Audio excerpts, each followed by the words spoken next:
ഭാഷയാണ് സംസാരിക്കുന്നത്. എവിടെ പോവാണ്? Okay, bye. ടാറ്റാ. മാഷാ അല്ലാ, ആമി ഇതുപോലെ 1-2 വേർഡ്സൊക്കെ ഇപ്പം ചെറുങ്ങനെ പറയും. അതിനെപ്പറ്റി അറിയുന്നവർക്ക് മനസ്സിലാവും കേട്ടോ. എനിക്ക് അവളുടെ ഭാഷ നന്നായിട്ട് മനസ്സിലാവും. മാഷാ അല്ലാ.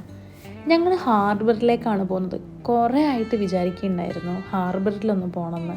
ഇന്നാണ് സാഹചര്യങ്ങളൊക്കെ ഒന്ന് ഒത്തു കിട്ടിയത്. പക്ഷെ ഞങ്ങൾ ഒരുപാട് ലേറ്റായിപ്പോയി.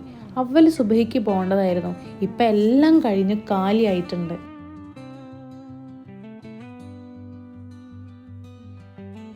കരയുള്ളമാരുടെ പാറുണ്ടല്ലേ, അധികം വസത്തില്ല. അപ്പൊ ഇതിൻ്റെ അകത്തുള്ള പായല് മറ്റേ ചെറുമത്സ്യങ്ങളല്ലേ.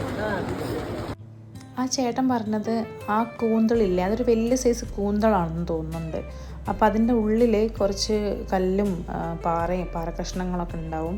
അപ്പോൾ അതിൻ്റെ അകത്തുനിന്ന് എടുത്ത് കളഞ്ഞു കഴിഞ്ഞാൽ അത്രയും വെയിറ്റ് ഉണ്ടാവില്ലല്ലോ അത് കൊടുക്കുമ്പോൾ എന്നുള്ളതാണ് പറഞ്ഞത്. പിന്നെ ഞങ്ങൾ കുറേ ടൈപ്പ് ഓഫ് മീനുകൾ കണ്ടു കേട്ടോ. പക്ഷേ എല്ലാം ഒരുമാതിരി ഒരു ഭംഗി തോന്നില്ല ഒന്നും. എന്തോ ഒരു വെടക്കായതുപോലെ ഉണ്ടെല്ലാം കാണാനായിട്ട്.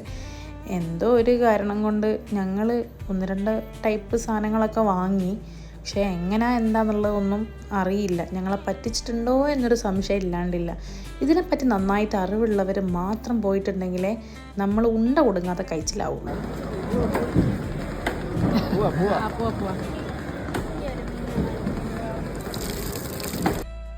ഇതിലിപ്പോൾ എന്തുകൊണ്ടും ഭാഗ്യവതിൻ്റെ ആമയാണ്. ഇത്രയും ദൂരേന്ന് ഇത്രയും ഹൈറ്റിൽ കുറേ കാര്യങ്ങൾ ഇങ്ങനെ മേലെ കയറിക്കൊണ്ട് കാണാൻ പറ്റുന്നുണ്ടല്ലോ. ഹൈറ് മാഷാ അല്ലാ. പപ്പയും ആമയും ഇത്ര ഐ ലവ് യു ആവുമെന്ന് വിചാരിച്ചതേ അല്ല കേട്ടോ. അതെന്തായാലും ഒരു വലിയ കിട്ടലാണ്. പിന്നെ വരുന്ന വഴിക്ക് ഒരു ചായയൊക്കെ കുടിച്ചു. പിന്നെ കുറച്ച് പച്ചക്കറി വാങ്ങിക്കാനുണ്ടായിരുന്നു, അതെല്ലാം വാങ്ങി.